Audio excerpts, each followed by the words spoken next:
அனைவருக்கும் வணக்கம். நீங்கள் நம்ம சேனலுக்கு புதுசுன்னா பக்கத்தில் இருக்கிற பெல் பட்டனை அமைத்தி சப்ஸ்கிரைப் பண்ணிக்கோங்க. தொடர்ந்து எல்லா வீடியோக்களையும் நீங்கள் பார்க்கலாம். ஆஹா, துபாயிலிருந்து வந்து ஒரு மாதம் ஆச்சு. ஒரு பயலும் நம்மளை கண்டுக்க மாட்டேங்கிறானே. இந்த ஊருக்கு வந்திருக்கோம், என்ன நடக்குன்றத ஜோசியக்காரனை கேட்டு தெரிஞ்சுக்குவோம். A few moments later. உங்கள் கைராசியை பார்த்தா துபாயிலிருந்து வந்ததுமே உங்களுக்கு சொந்த ஊரில் பல்காக ஒரு அமௌண்ட் கிடைக்க போகுது. 1 hour later. என்ன அது, ஒரே கூட்டமாக இருக்குது. ஓ, பஞ்சாயத்து போல இருக்குது.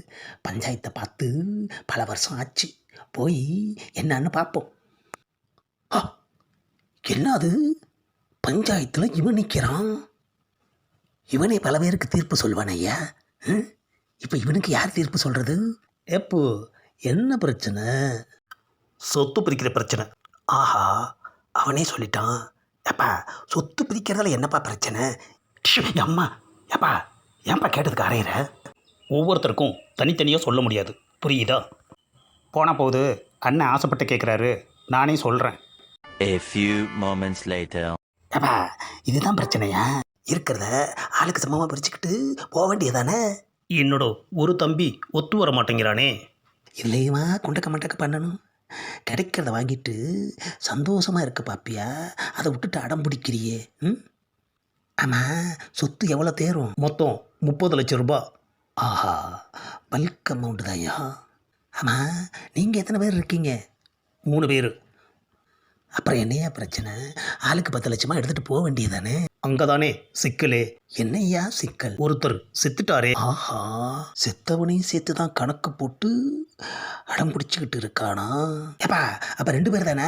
ஆளுக்கு 15 லட்ச ரூபாயை எடுத்துகிட்டு போக வேண்டியதானே? முடியாது. ஏன்? முக்கியமாக செத்தவருக்கு தான் பங்கு கொடுக்கணும். ஏப்பா, செத்தவருக்கு யாராவது இருக்காங்களா? யாரும் கிடையாது. யாருமே இல்லைன்னா விட்டுட வேண்டியதானே ஐயா?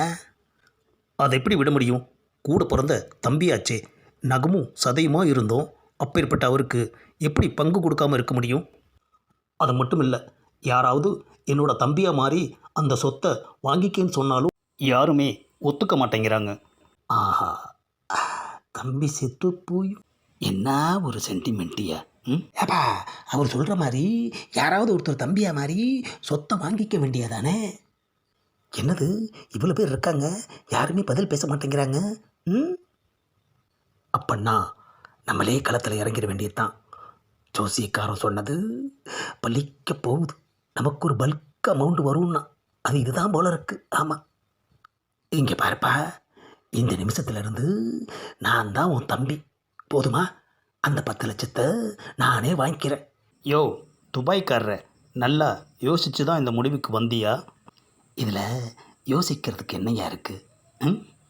10 லட்ச ரூபா பணத்தை யாராவது பஞ்சாயத்தில் வச்சு உனக்கு சும்மா தருவாங்களா? அதுக்கு என்ன காரணம்னு கேட்டியா? தம்பி பாசந்தாயா காரணம், வேற என்ன காரணம்? ஆமாம், இவ்வளோ அக்கறையாக கேட்குறியே, உன்கிட்ட என்ன காரணம்னு சொன்னானா? அதை தாயா பஞ்சாயத்து தொடங்கினதுலேருந்து கேட்குறோம், அவன் சொல்ல மாட்டேங்கிறானே. கழுதை, என்னத்தையா பெரிய காரணம் இருக்க போகுது? முதல்ல எல்லாரும் கிளம்புங்க, பஞ்சாயத்து முடிஞ்சு போச்சு. ஏப்பா, உன் தம்பியோட 10 லட்சம் பங்கை ஏன் ஊரில் ஒருத்தருமே ஏற்றுக்க மாட்டேன்னு சொல்லிட்டாங்க? அந்த 10 லட்சத்தை ஏற்றுக்கிட்டா என் தம்பி வாங்கி வச்சிருக்கிற 30 லட்ச ரூபா கடனை அடைக்கணுமே, அதான் யாருமே ஏற்றுக்க முன் வரல. 30 லட்சம் ரூபா கடனா? ஆஹா, துபாயில் நாம் சம்பாதிச்ச மொத்த பணத்துக்கும் சேர்த்து ஆப்பு வச்சிட்டானையா. பஞ்சாயத்தை வேடிக்கை பார்த்தோமா வந்தோமான்னு இருந்திருக்கணும். பல்காக ஒரு அமௌண்ட்டு வரும்னு ஜோசியக்காரன் சொன்னான்.